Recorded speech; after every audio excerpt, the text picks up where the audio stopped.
Welcome, everybody. Welcome to the Beer Guys Radio Show.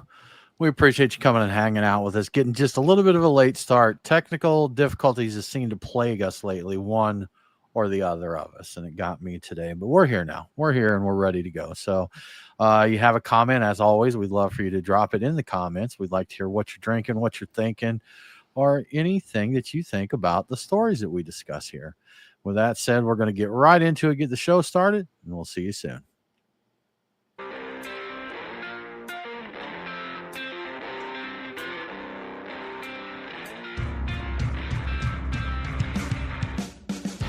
Welcome to the Beer Guys Radio Show. Thank you so much for coming and hanging out with us, joining us today. We greatly appreciate it. I am Tim Dennis. Brian Hewitt, how you doing? I am glad to be here. Tim, I have a productivity hack for you right off Tell the me. top of the show. Let's get some tips in our lives. For maximum productivity, and I figured this out today. It's important to context switch as much as possible throughout the day between very complicated topics and very complicated systems doing things. It will ensure that you get the most done in your day. That, in my job, Brian, that is pretty much all day, every day. Just the nature of my work. It's very code switching, context code, whatever you want to call it there. But I imagine if you are a software developer, coder, that having to flip back and forth, especially when you're deep into something, and definitely, I get deep in there. I imagine it's oh, sure. I imagine it helps you tons with productivity. Let me tell you, every time you have to do it, it gets harder to do throughout the day. Yeah. By the end of the day, you're like, I can't do it. I can't load this data up for the next one. But blow it up, man. So your hard drive's gonna crash. So do the opposite of what I just said. Do not do that. If you have you debugged your brain lately? No, it's too full of bugs. Defragmented. No, I think it. Yeah. I'm not sure it would survive the process. Right. To be honest, so memory has failed. But hey, I'm drinking beer now, so it's all good. It's in a good place. Good stuff, man. Nate, how's it going? Going well. I am not going to talk to you guys about work. I'm just here to drink some beer and talk about beer and have a great time. You got to vent sometimes, even if it's sarcastically. Sometimes. Yeah. So, I get that. Tim, how are you doing? This is safe space, Nate. You can do that. I'm fine. Yeah. So it's today was a day, and things happen during the day, and that's just you go on, you get together, you have some good conversations and chill out, and you hit the reset button and do it again. That's really all you can do. Let's just do another 12 hours tomorrow. Here we go. Get at it. All right, guys, jumping right into it. Let's get into our beers of the week. Brian, what are you sipping on? So I started things off with Creature Comforts Vibe Coating, which is not only a beverage, but something I've actually done. But it's a double dry hop West Coast IPA. And for anybody who's wondering what vibe coding is a reference to, that is where you use artificial intelligence, AI, to write code for you, and you try to generate an entire application. And I've successfully done that once. And that's you can get a full app out of AI, huh? It's something I currently use, kind of a tip, not a tip, but a productivity thing for myself, like a little shortcut thing. I basically had a conversation with GitHub Copilot, which people probably won't know what that is, but it's AI. Yeah. And I said, hey, I want to do this. All right, now I want to do that. Very simple thing, but by the end of it, I'm like, you know what? Not exactly what I would have done, but this is functional. It works. It would have taken me hours and hours to do. It took me like 10 minutes to do. I'm like, good enough. I tried it again for something else. Did not work at all. So, There's an environment within ChatGPT, and I forget what it's called, but basically you can say in plain English what you want it to do for an app, and it will build it, even to the point of like building a game. Yeah. And I just went in there one time, and I think I said, make me a cowboy shooting beer bottles off of a fence line. And if he misses one, he loses a point. If he gets one, he gets a point, and he gets 10 points and he wins. And I mean, it made a little game, and the graphics were Atari 2600 or worse quality. But the fact that I typed in a paragraph of text and had an operational, using the term loosely, video game, that's pretty impressive. And AI has a lot of limitations, and it screws up a lot, but it still is pretty impressive what it can do. I'm going to have to make an app using one of those that matches those advertisements you see for games that don't actually exist. But Yeah. anyway, getting on with the beer. So I had that. It was nice. Double dry hopped West Coast IPA, delightful. Good way to start things off. I am working on WeldWorks and Other Half's collaboration called Extra Extra Broccoli. That is a New England double IPA. It's drinking very nicely so far. And a little later, because we're getting into spookier and spookier times this year, I'm getting into Mason Ale Works Dankenstein's Monster, which is a double IPA with all of the C hops I think that exist, probably, plus Simcoe. And so I'm looking forward to that. It'll be scary hoppy. So Fancy. That's what Good I got stuff. going on. All right, Nate, what are you sipping on? All right, so for pregame tonight, for once I had a pregame. From Sam Adams, I had their Oktoberfest, which is a Marzen, light, enjoyable. We have it on our Oktoberfest blind tasting show every year. And then on deck right now from Scofflaw Brewing, I've got their Malé Pivo 10 degrees, which is a Czech pale lager. This is something that I've had before. I really enjoy this beer. Unfortunately, this beer is not available in the market. You do have to go to the tap room for this beer, but for a brand that is mostly known for their IPAs, this was actually a really nice left field beer coming from them. And then after that, from Three Taverns, so a couple of local guys tonight. From Three Taverns, I've got Cream Weaver, which is their creamsicle sour, so tangerine, vanilla, lactose sugar. This is honestly one of my favorite beers of all time from Three Taverns, so I'm really excited that I managed to snag a 6-pack the last time it was available at the tap room. They do their like kettle sours, Berliner styles very well. The whole line of the ones they do in that, I'd say tart beer rather than sour. The tart beer kind of series, they do really well with those. I really like Saporus. I don't know if that's still a very popular one or not, but that's great. Anyway, should be Enchantress season soon. Their cranberry sour that should be coming around soon. And I try to get some every year when it comes around because it is a great Thanksgiving. It's a great Thanksgiving beer for sure. The holidays goes really well with holiday meals for sure. Yeah, it is. It's coming up. I think they announced it a couple of weeks ago, and then the beer that I'm having from them tonight is a rotating series of taproom only, where they add lactose to some of their favorite sour beers. Cool. Very good, man. So we got a chime in here from Tyler, one of our patrons. Always appreciate the support on the show. But he is a teacher, and he was saying they use AI to reduce the reading levels of documents for the special education students. So that sounds like a darn good use for it, making things more accessible to those kids. And also, he's drinking a Ghost in the Machine. He's pre-gaming with a little Ghost in the Machine. Tyler. Good stuff.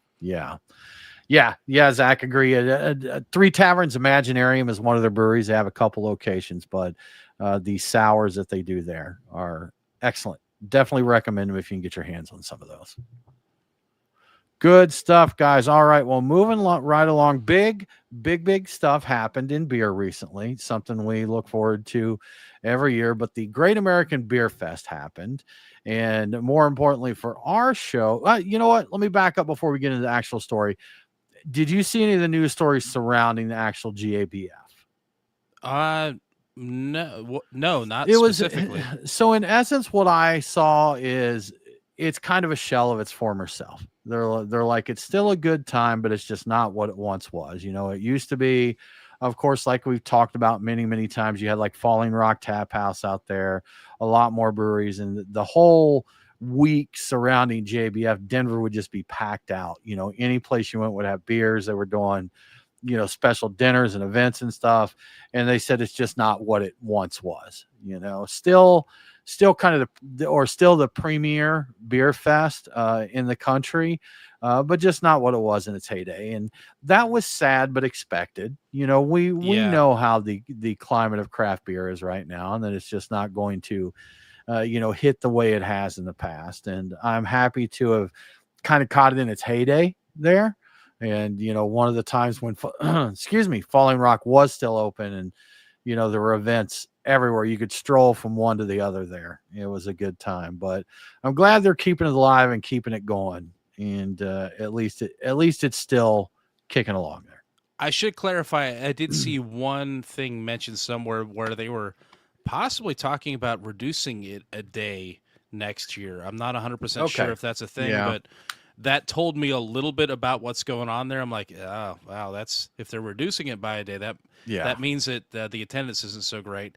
And I have never been, honestly, and now I kind of regret that I haven't. But it just never worked out for me. It would have been, I think it would have been perfect to go around the time you went. I was just not available to go do that when you went. So that would have been a good time, man. And you know, it's kind of like you'd still like to go, of course, but you know, you're catching, you know, kind of catching the past the glory days kind of thing. So. The thing is, like right now, it wouldn't be super crowded. Probably, I mean, maybe not. It would probably have some crowds, but I think you would. I think at its heyday, there was you had to deal with crowds of people. And it was insane. Incredible lines to get to things you want. On the silver lining is if you do go, and you should go if you can, you have easier access to these things than has ever been available before, and the availability of amazing beer has never been higher than it is right now. When we went there, when the gates opened, we got early access. We got to get on the floor a little early, you know, with media passes. And when they opened the gates up there, it was just a wall of people coming in. Just a huge mass of people. And we did a ton of interviews in 3 days. I mean, to be honest, I was whipped at the end of the 3 days because we worked pretty much the whole time. It was very busy. And I remember one specifically, and there were lines everywhere, but we had our interview scheduled. We'd go up to the booth to meet with these people. We had, you know, a portable recorder. We could do the interview right there on the spot. And we would go up to the booth and be like, hey, you know, Tim and Aaron with Beer Guys Radio, you know, we're here to, you know, talk to so-and-so. They're like, all right, you know, let me get them. So, and of course, when we first connect with them, the first thing he said is like, can I get you a beer? And, you know, let's drink a beer. And I remember one specifically, we went to Rare Barrel. We talked to Alex at Rare Barrel, and we go up there, we introduce ourselves, and they get Alex, and Alex like, hey, can I get you a beer? And of course we wanted a beer. A couple guys in the line didn't like that. They didn't like that at all. They're like, why are these guys getting a beer? I'm like, oh, we're media. We're here doing an interview. He's like, so, you know, didn't care at all that that we cut the line. I will say, Brian, for what it's worth, I really enjoyed the fact that we cut the line for most of these. I appreciated that. It was good. It was good for me, which if that's the case, you know, but yeah, you've been waiting, especially if you've been waiting in a lot of lines. Even if it's a 10-minute line, you do it 6 times, you've wasted an hour just standing in a line. So I get it. But it worked out for me, so I didn't care how he felt. You didn't have the gravitas of having been around for 10 years doing it, so, you know. Right. Yeah. Not that there's really been a lot of it, but, you know, for so being here much, for 10 man. years. So, but. Yeah. But anyhow, what we're going to talk about today is the awards ceremony, which is a big thing that, you know, that we look out for GABF, and, you know, what is medaled, what categories are popular in that. Brian, you've gathered some stats there. So let's hear about the GABF awards recap. Yeah, I've scoured all of the stats I could find. And so the Brewers Association awarded 347 medals to 273 breweries and cideries at the 2025 Great American Beer Festival in Denver last week. A total of 8,315 beers and ciders from all 50 states were evaluated by 250 judges. Entries spanned 108 beer style categories and 6 cider categories. That's a lot of different beers. 9 medals were given across 3 non-alcoholic categories, but only one winner was an all non-alcoholic brewery. Shout out to Athletic Brewing Company. But it's cool to see that they gave them special consideration. The top 5 most entered beer style categories were, starting with number 5, category 45, which is Hoppy Lager, with 171 entries. Coral Crush from Alma Mater Brewing took gold here. Number 4 was category 47, German style Pilsner, with 184 entries. And this, I like seeing this. This is great. Helper Beer Schloss Tor from Helper Beer took gold. And I'm going to mention that Tiny Bomb from Wiseacre Brewing took silver. And the part of the reason I'm mentioning that is I've seen that around a lot. Oh yeah, I've had that readily available, and I feel like I need to revisit that one, knowing that it's It's so highly regarded for a German style Pilsner, and I like the style. But number 3 is category 51, Dortmunder or German style Oktoberfest with 186 entries. Fest beer from Glenwood Canyon Brewing took gold here. Number 2 is category 105, which is West Coast India Pale Ale. 300 entries for that. And How the West Was Won, ONE, Mosaic from Westbound and Down Brewing Company took gold. And the number 1 top of the charts here, kind of predictable, the category 107, Juicy or Hazy Pale Ale. They took 301 entries. Just one more entry than... Just one entry. Wow. Yeah, West Coast India Pale Ale. But Tour Bus Double Dry Hopped Hazy IPA from Distill Brewery took gold here. So there is a 3-way tie for the brewery that won the most gold medals. Fatheads Brewery from Ohio, Up Liquids from Oregon, and Westbound and Down Brewing Company from Colorado each took home 5 gold medals, 5 total medals, excuse me. 2 of them gold. 2 of them got, I don't remember how it broke out, but it was either 2 silver and 1 bronze or 2 bronze and 1 silver. I think 2 of them got 2 silver and 1 bronze, and the opposite for the other one. Team Allagash and Allagash Brewing from Portland, Maine won Brewery of the Year. Don and Sharon Goen of Goen's Heirloom Cider from Philo, California. Philo, California won Cider Maker of the Year. Not sure if I'm saying any of those words right in that sentence. And a shout out to the local breweries that took home medals for us here. Creature Comforts took home gold for Cherry Oud Brune, which we've seen pouring at Truck and Tap recently, and I've recommended that beer, so if you haven't gotten it, go get it. And I believe it's pouring right now at one of the locations. Monday night got gold for Tears of Our Enemies, Mayan Chocolate. Crooked Culture, Drown Valley, Monday night, and Tucker Brewing also took home silver medals. So very cool, man. No Very bronzes cool. that I saw, but yeah, good amount of medals. Have you had the Mayan chocolate variant of Tears of My Enemies? I don't even think I've seen that. I haven't. And when we were there, we were focused on Oktoberfest stuff. I don't know if that was even available, but now I kind of wish I looked. There. No. Yeah. You know, Crooked Culture is a fairly young brewery. Kind of cool to see them there. They've got a good pedigree there. And, you know, we've been up there and they do some good beers. Drown Valley has been pretty consistently medaling in these competitions. I think so, they got I think they got a GABF medal last year for their brown ale, if I remember. Yes. And we went up there and tried it. We went up there and tried it. Yeah. I think they took awards in the US Open Beer Championship.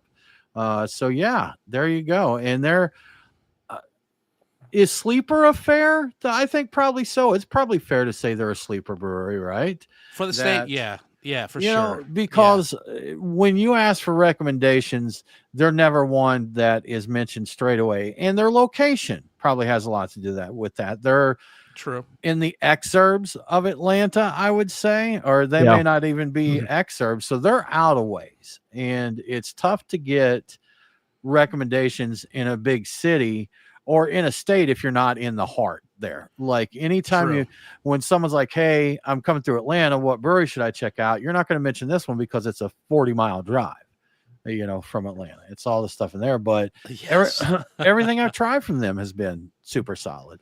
That's like what you need to do is you need to book a flight. It's totally worth it. No, I'd run them to death to get to all of my favorite breweries. And that's another thing I think of when we're looking at these medals is I know that there's a lot of smaller breweries that aren't paying the money to get entered into GABF. True. I can't speak this for fact, but I could see the guys at Halfway Crooks not messing with entering GABF. I don't think I could see them not seeing it being worth it. They don't need it, that kind of thing.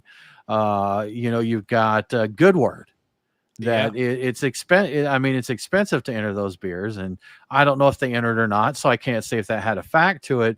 But I'm just thinking here in Georgia, the few breweries that I know of that I imagine that would be cost prohibitive to them, and I'm sure every state has those breweries that it just doesn't. You know, they're just not able to get in there. I think that there's a good chance that a lot of yes, what you're saying is we don't necessarily need the help of this if we did win, and if we lose, we take the hit for not have entered it and not Yeah. winning. And there's the whole consideration is like, what do you do amazingly well? I'm like, yeah, is it going to be as good when it gets there? Because you don't know how long it's going to Sure. take to get there, Yeah. how it's going to be stored, how long it's going to take for them to open it. So I can see. I know that there's a number of breweries that just don't mess with it. Like, we're established, we know what's up. Other half isn't sending stuff over there.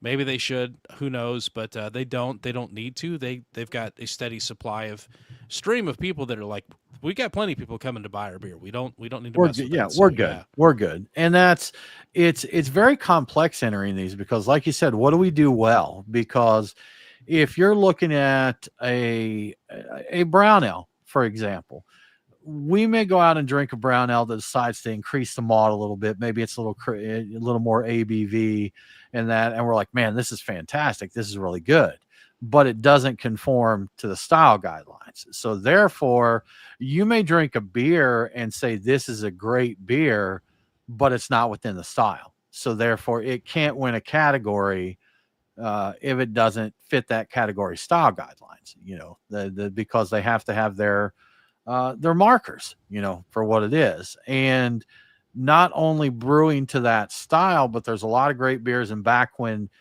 the sours were a lot more popular, which when we went in 2016, that was peak sour, or I think that was a little before peak sour, to be honest with you, but they were very popular then.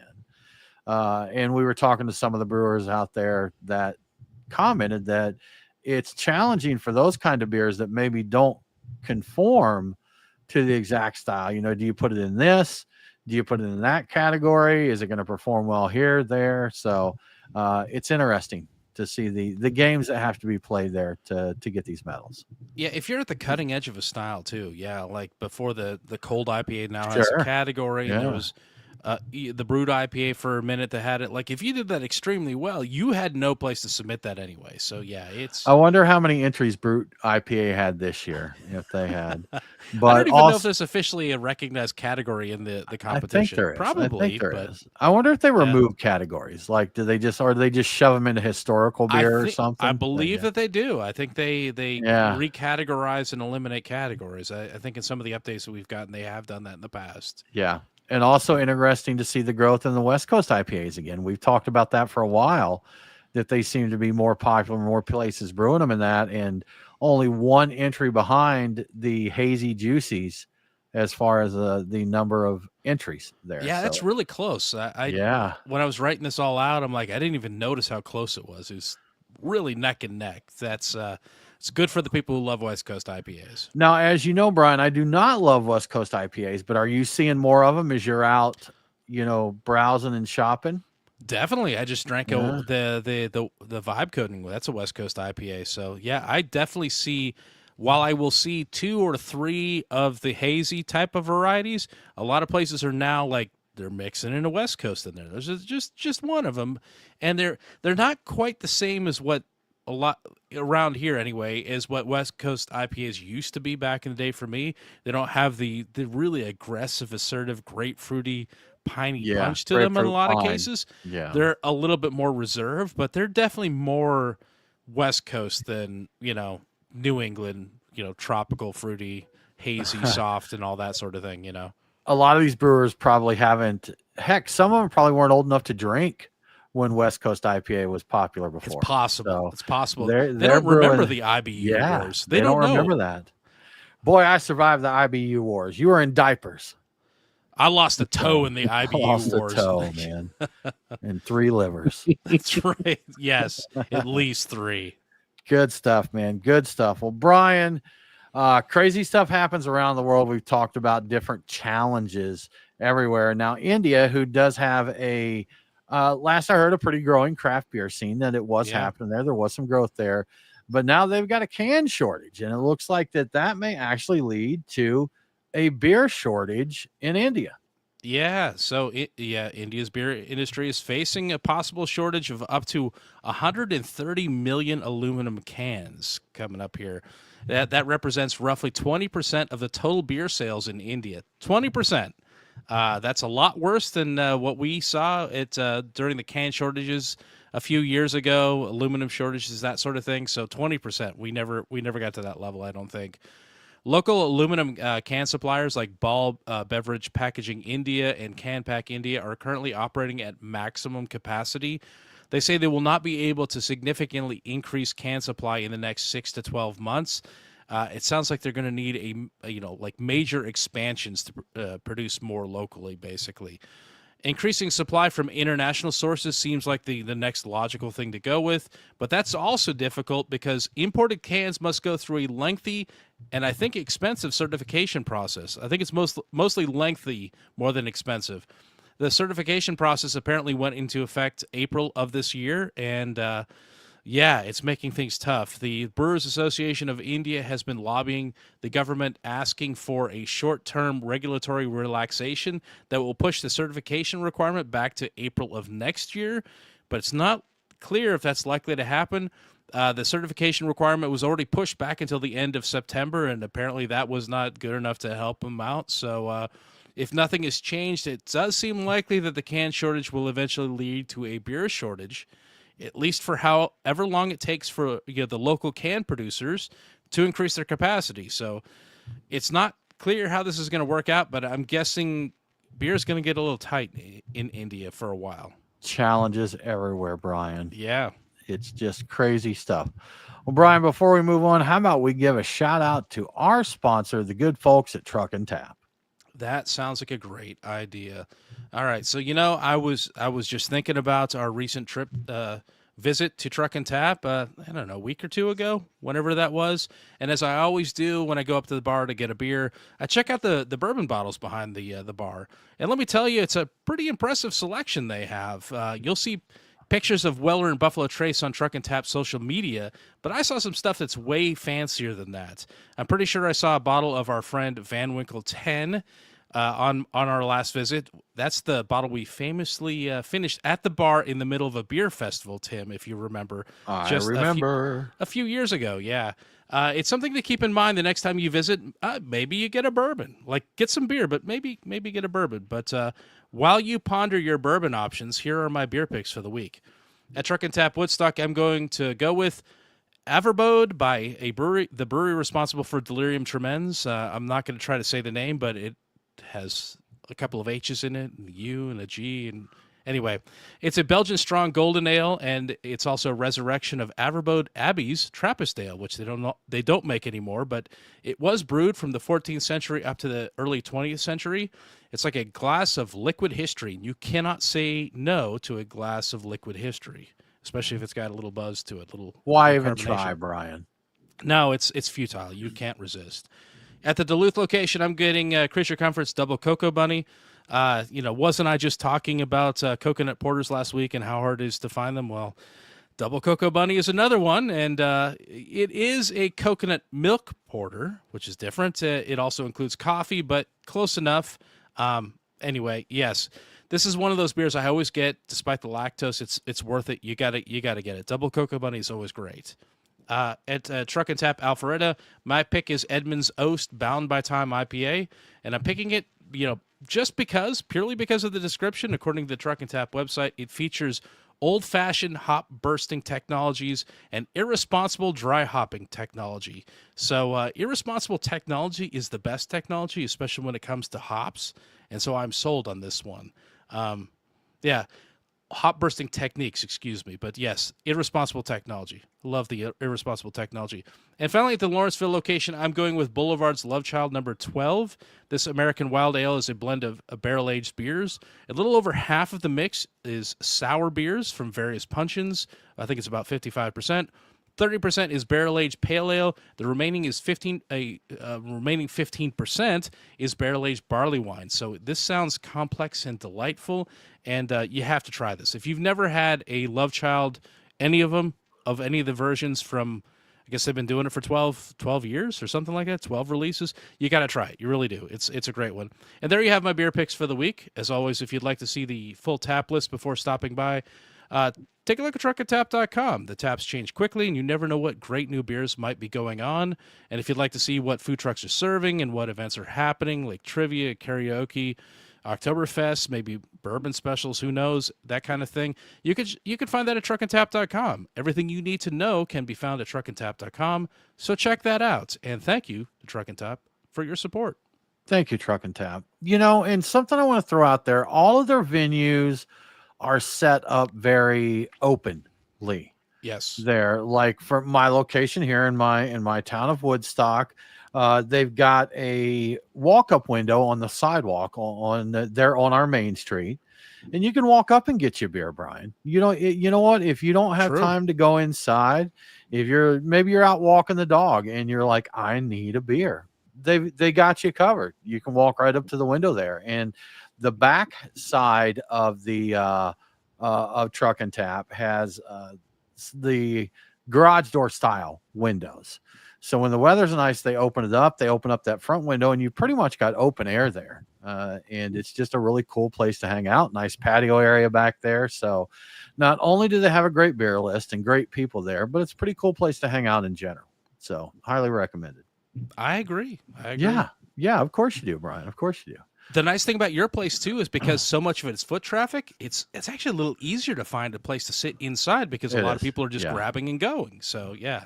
When we went down there for Oktoberfest, it was quite busy in downtown Woodstock, but everybody was moseying around because they had some kind of passport thing going on. Like if you went to different places, they'd stamp your passport, and then they had some kind of drawing that they gave away some prizes and that. But for us that just went to a few places and hung out, it worked out well because it was busy. And Nate, I think you came up a few hours after us, and you said when you got there it was pretty hopping, correct?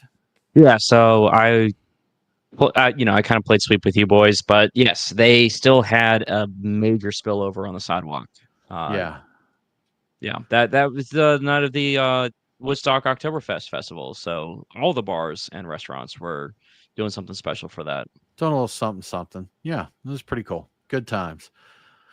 Brian, more updates. This one stings a little bit. I mean, there's a lot of breweries closing, and this one wasn't a local, but we met the folks there. We knew the folks at the local brewery. We knew Mark that founded the place, had talked to him a couple times before.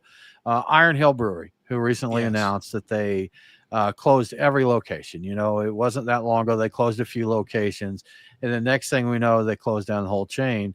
But not surprising news to hear after that announcement, but they have announced that the company has filed for bankruptcy. Yeah, we didn't know what the heck was actually happening with it when they closed everything down. If there was some, them coming right back after some sort of adjustment or whatever. But after a couple of weeks, we have an update. It sounded like the chain was going to file for bankruptcy, but they hadn't done it at the point of the announcement, but they have done it now. And, so we have more details on the Chapter 7 bankruptcy, and it's pretty bleak. It's a lot worse than I kind of expected it to be, considering how big the chain was, like last year in terms of numbers. But according to the filing, Iron Hill has just $164,581.02 in total assets to their name. And in terms of liabilities, they have over $20 million that they owe various creditors. In fact, the filing has a category type of thing, which is weird, but it says they owe money between 100 and 199 creditors. So over 100, less than 200. The biggest creditor is apparently Bank United. They owe $17.25 million to them, and I believe they are what's called a secured creditor. I think that's the right terminology. They get paid first, so anybody else who's looking for money, they only get it after these guys do. But the official reason stated for filing bankruptcy was that there was an increasingly uncertain likelihood of achieving near-term liquidity and continuing to operate. And my rough translation is, we owe 121 times the money we have and probably can't borrow anymore. And I did the math a couple of times to make sure that's right. They were in a really bad spot. The Pennsylvania Attorney General advises patrons with unused gift cards, and there are quite a few of them out there on social media complaining right now. They need to dispute those charges with their credit card company or file a complaint with the state's Bureau of Consumer Protection. Possibly do both. I don't know which one of those is going to help you out the most, but it's pretty rough. This is they're not coming back from this. But so an interesting tidbit. at least I thought it was interesting that was included in the article were the payments that were in the process of being made from Iron Hill when they closed. One of them was going to Untapped. They were sending Untapped $3,133.46, which I'm assuming is like a monthly payment. It kind of had me wondering like what all that covers. But like if you've ever wondered what Untapped gets paid to do the things it does at a professional level for breweries, that kind of gives you a little insight in that. I would also say that like the menu board, I know is something that they do for people keeping up the menus and that. And I don't know if that amount is for one brewery location or like corporate wide. So that's a good point. Yeah. Yeah. So because if that's for the whole chain, that's doesn't sound like a massive amount. Probably not. Like considering all the menu boards and all, like it would have to keep lists of all of them, and it's all integrated in their systems. I'm not trying to cast shade on Untap with that. I just think that was interesting. I'm like, I had no idea what people were interesting by what people were paying to use their service, because you'll go into tap rooms and you definitely see it's all run by Untap. It shows the little check-ins across the bottom, the ratings and the various beers. I think it's pretty cool that what they got going on. I had no idea what breweries paid for that kind of thing. Now I do a little bit, maybe. Yeah. You know, another tidbit that I find interesting is that the Attorney General said to dispute charges with your credit card company for your gift cards. That is surprising to me that, you know, a company goes bankrupt and you get to dispute the charges and put that back on your I guess in that case, your credit card company would basically have to eat the money, right? I don't know. I don't know what happens in that case, to be quite honest with you. So if they're able to recoup enough to pay off the main secured creditor, which is owed $17.25 million, I think that they could get some of the funds that are left over from that, but that could be real estate sales. I don't know. Yeah. I don't know who owns the real estate I don't know if they're all leases or if there's I think I did read that there are people that maybe own some of the locations and they might also be creditors. So I think the credit card company would have to get in line to get a piece of it. Yeah. But yeah. That's probably why they're saying hit the credit card company up, because you're not going to get it. They might be able to find a way to get it back, but they're probably still going to get screwed on this too. So honestly, I've had to deal with company bankruptcies twice in my career. Once I was working for another company managing a division there, and we had a client go bankrupt owing us $600,000. And I believe we got something out of that, but I think it was seriously like 50% of what they owed. So it was a tiny amount. When I had my company, I had a client go bad for $153,000 that they owed me. And they filed, I forget, chapter 7, chapter 11, but basically they had no assets. Like their assets, they had absolutely nothing. And we even had a corporate credit collector reach out to us about collecting it for us. And they do a discovery phase to see basically, hey, is it worth us putting in this fight? And they came back and basically said, this would be like trying to get blood from a stone. They're like, they literally have nothing there. So, you know, one case we got about 50% back and I can tell you, as a very tiny company with an annual revenue of, I think 2.1 million was my best year. 150K is a pretty heavy hit there. So in terms of like liquidity, I'm like, that's like, you need to be able to pay your people and all the stuff. I'm like, I was seeing that they've got basically, I think at the end of it, what was in their checking account was actually $125,000. Like, I don't think that they could make payroll for like 2 weeks on that. I doubt they could for all of their locations. I never missed a bill or a payroll, but I missed quite a few paychecks personally. Well, the owner always does. That's part of habit. Yeah, sure. I see this, man. And I'm like, why did you guys wait so long to take aggressive action about this?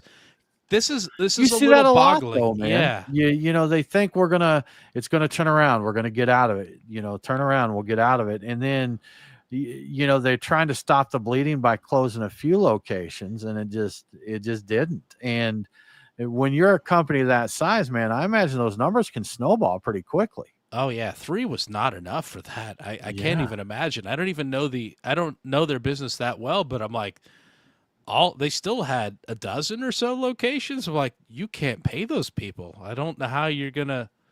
Yeah, Yeah. I don't know. Crazy stuff, I man. don't know. I Crazy have no stuff. idea how that works. And they may have had something going on that they thought was going to keep them going, and they were going to right the ship, and that didn't work out, and that was not reported. So I mean, who knows? Honestly, No one knows. Someone knows. Well, somebody knows. Brian, popular beers, everything's getting more expensive. Everything is getting more expensive, Brian. Beers are another one, but you've got some info for those looking to save a little bit on their budget there. The most popular beers with the largest price increases. Yeah, I thought this was pretty interesting. So, yeah, we know that everything's going up in price and pretty much at a scary rate, and beer definitely is too. The website Finance Buzz put together a study to find out just how much beer prices have gone up over the past 10 years. If you break the decade in half, prices went up 11% from 2015 to 2020, but things kind of go off the rails in the last 5 years. Beer prices have gone up 29% since 2020. So the first 5 years, 11%. The last 5 years, 29%. Crazy. But not all beers have gone up in price equally. The article also includes a list of some of the most popular beers and how much they've gone up over the past 10 years.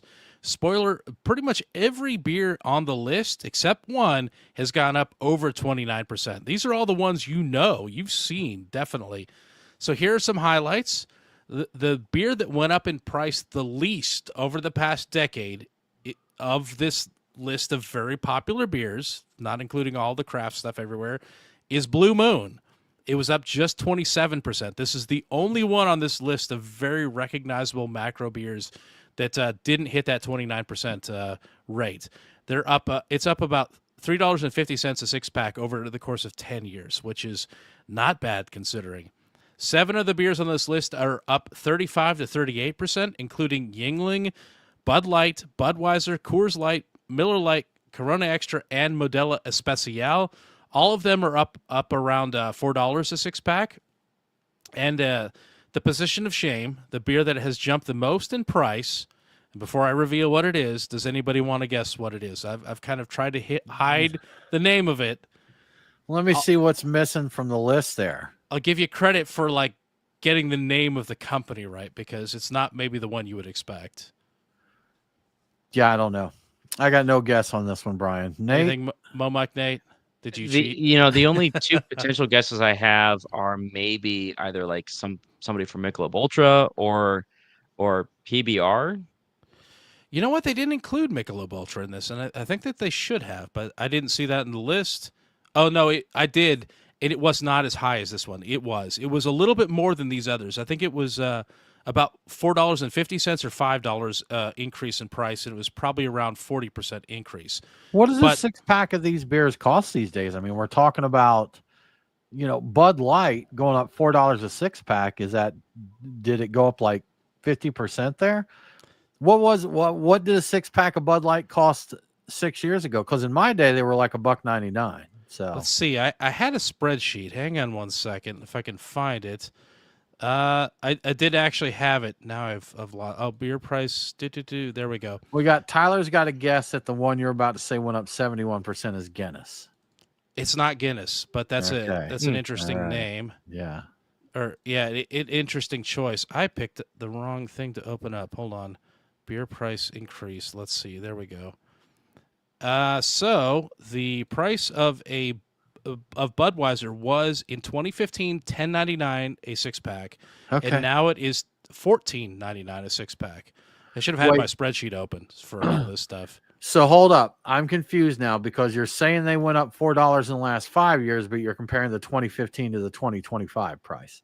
So did it go up $4 in 5 years or 10 years? In 10 years. Overall, the overall, like all of this, like if overall the percentage increase is higher than the last 5 years, and the last 5 years percentage increase is insane. That's kind of my point of that. So yeah, And Michelob Ultra, since you called that out, it is 41% up, so I was pretty close. It's about $5 increase in price as opposed to $4 increase in price. So they chose. I was going to give you credit if you said Boston Lager, but that's not the one they picked. It's Sam Adams Summer Ale. It's up Interesting. 71%, Wow. or about $10 a 6-pack. That's $1 a year for every one of those years. So. What do you guys think is a reasonable, like, if you were picking one of these macro beers up off the shelf, what do you think is a reasonable price for them to pay, Man, in all honesty, I think around $10. If you remember, it wasn't that long ago that we were throwing a fit about a 6-pack of West Coast IPA being $14.99. We were, So, yes. and then I think it went up to $17.99 in that. So if we're talking a 6-pack of 12-ounce cans of Budweiser, that should be a $10 6-pack. That's I agree with you. I'm thinking old days, so I'm thinking even less than that. But man, I just don't see a can of Bud. Yeah, crazy. Yeah, Tyler said $7.95. Man, that feels right to me, but I think I'm using old man math here. I'm just thinking back too far as to what costs are, because I know eggs are, what are they, $30 a dozen now or something like exactly. that. So, and I think these are average prices. So there are definitely going to be Yeah. places around the country where you can get it for less, and there may be retailers that discount it a bit to get you to come in and buy things. That does happen. So yeah, obviously some people are getting it for a little less, but yeah, $10 for these things, that seems reasonable. I was thinking back to the days when I could buy Henry Weinhardt's, like their special seasonal releases back before anybody was doing seasonal releases in the late 90s.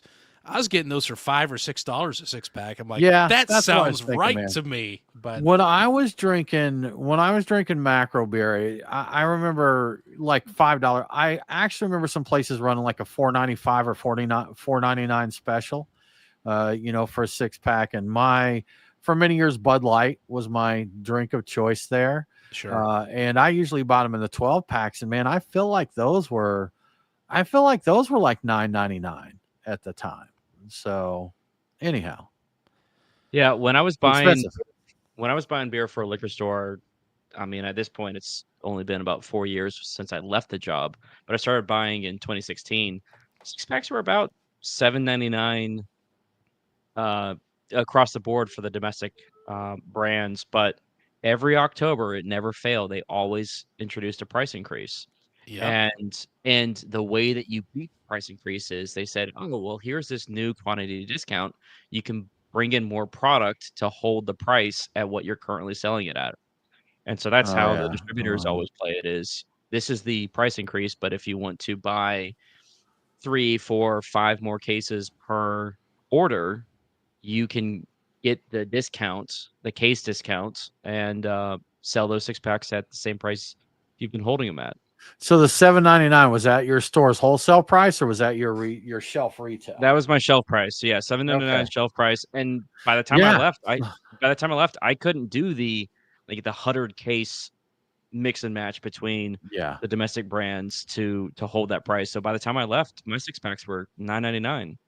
Madness. So yeah, so I guess I'm not too old thinking $5. If it wasn't that long ago, we were talking $7.99 there. So, Yeah. Yeah, we're talking 9 years ago. Crazy.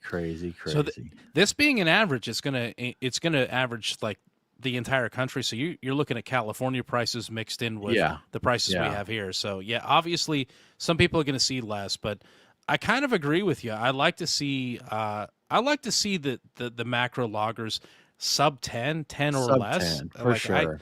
I don't know if that's even possible. Like I think even when I've noticed, it's like we're looking at a late 12 at least, even on the specials. So It's I don't just know. off the hook, man. We're paying craft beer. We're paying 6, 7 man, I forget who it was. We had someone that opened here and they put out their beer list and their pricing, and people just lost their minds. They're just like, it was just, I remember it was insane. And I'll also say this, when people lost their minds, they came back and brought the prices down quite a bit. And I think they said something about, hey, we looked at some numbers wrong. We did some calculations wrong. Thanks for bringing this to our attention. But, it was just insane. I think I think they announced like the per ounce price, and you had like a 6, 12, or 16 ounce. And doing the math, like a pint of a double IPA was like $14 or Oh, something like jeez. that. So it's something along those lines. But whatever it was, they did, well, due to the public outcry, they did make some quick changes there. I'll tell you one place we're all kind of willingly getting the shaft in terms of pricing is the 4-packs of Tall Boys. Yeah, These sure. are there's just no way that 20 plus to $24 is. I'm like I've Yeah. paid this and I continue to do it, and I don't know why this is something I can do. It does seem excessive, but it is kind of like, if you want this, this is the going, right? Yeah. I sometimes take issue with it. I've seen some stuff like, I know that that's in a 4-pack of Tall Boys, and that should not command that price, but because it's in that format, it's being sold at that price. So, And you're going to buy it at that price. So they're going to keep selling at well, that in price. some cases, I'm like, well, I'm not that interested in that particular style, so I skip it. Like if it's, I'm sorry, if it's a 4-pack of Tall Boys of ESB for $24, I'm probably not, as much as I love an ESB, Not going to do it. Not going to I'm do not it. going to buy an ESB at $24 for a 4-pack of Tall Boys. So, Well, you yeah. remember when Prairie Stouts came into the state? And I mean, I forget, wasn't it like some of those were $15 or $20 a bottle, like for a 12 ounce? No, Or was it less? No, it they were was like $8. $25 for a 4-pack. Yeah, it was $25 $8 a bottle, I think. Yeah. Like it was supposed to be. We had a snafu here locally I do where you remember could that. buy them for $4 a bottle, Yeah. and I bought a ton of them, and I had them for years because I was just slowly drinking them. I was like, "This is amazing! I love this. It's fantastic." And then shortly after buying a bunch of them, when they first hit the state, like it's like, "Oh, we screwed up. We are actually selling you at the wholesale price." And it's a lot more now, so it doubled in price like overnight. And I'm like, well, that's about it for me. Get them So, while you can, man. yeah, Get them but while you can. I got They a are ton tasty. of them. Yeah, no, Yeah. they're fantastic. Yeah. Good stuff, man. Good stuff. Well, Brian, we've talked about this before. The Mayans, the Incans, all these ancient empires, they had drinks, they had alcoholic beverages, Brian, but they like to kick it up a notch, and especially the Incans, we've heard before, and you've got some new info here, or additional info, that a lot of their beer had psychedelics in it.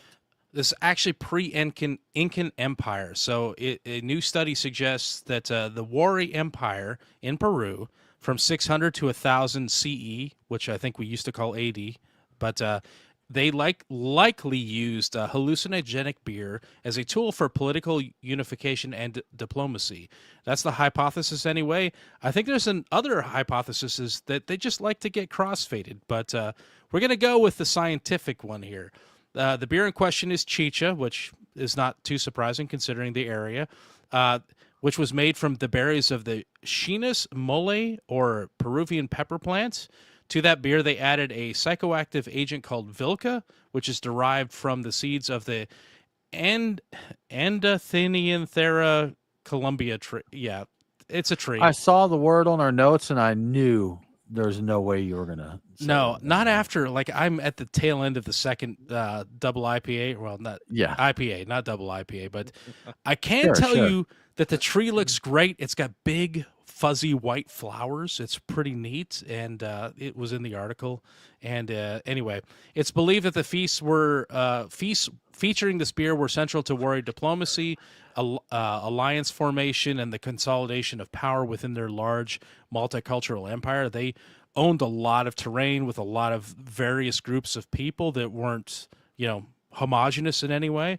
Vilca is said to have a short but powerful impact on the user and a lasting afterglow, which has apparently been linked to increased empathy and openness, which could have helped transform rivals into allies and just make people more agreeable in general. So the evidence they cite to support this theory is that these Vilca or Wilca, I'm not sure about the pronunciation of it, but the Vilca seeds were found in the remains of beer production areas in Wari sites. And it's thought to be consistent with known ancient Andean ritual uses of psychoactives. So the important question here is, would you guys try Vilca Chicha if you were given the opportunity to, especially if you were involved in a diplomatic function, possibly a feast? No, man, I don't need to be messing with psychoactives. That's a pass for me. So, Yeah, younger Nathan would have been on board with this, but the older I've gotten, the less interested I am in psychedelics. So no. I'd consider trying it. I'm Yeah. gonna tell you, I would still try it out. Afterglow. That Yeah. was so, you know, speaking of the psychoactives and taking them in that, there's a lot of recent research, not enough for me to dive. I don't know enough to dive into it, but microdosing is a big thing these days. Is currently a hot topic. Oh yeah. And I believe it's what's the active one? Is it psilocybin? I think is psilocybin. Yeah, but that's the one. apparently microdosing or controlled dosage, I think they said they use the term in a clinical setting, has some potentials in there. So I'm interested in that. So, but just some crazy pre-Incan psychoactives in a chicha. I think I'm going to hold on that, dog. Thanks for the offer, though. Some Peruvian pepper and a little bit of psychedelic seeds from a tree you can't pronounce. No big deal. Come You'll on. be Superman before you know it, man. But so when they get all calm and empathetic and they chill in that, what happens when everybody sobers up? I guess let the bloodshed begin. No, apparently because that helped them like form alliances, and at the end of it, people were like, they just like, no, man, we had a great time. We feel really good about them. So I guess it had some sort of a lasting impact. The same way the psychedelics are supposed to have a lasting impact on people now. Fair, Brian. Various mental conditions and things. So I think it worked. You know. Okay. Good enough, man. Good enough. Awesome. Well, y'all, that about wraps it up for our show this week. As always, we appreciate you hanging out with us. If you dig what we're doing, please tell a friend to tune in. Check out the show. Subscribe to the podcast. All of those things would be appreciated. If you really like what we're doing, we would love your support on Patreon. Just go to patreon.com/beerguys. We'll get you in our Discord chat. We'll send you some cool swag, and we'll appreciate you more than you would ever know. So with all of that said, we hope you have a really good week, and don't forget to drink local. Cheers.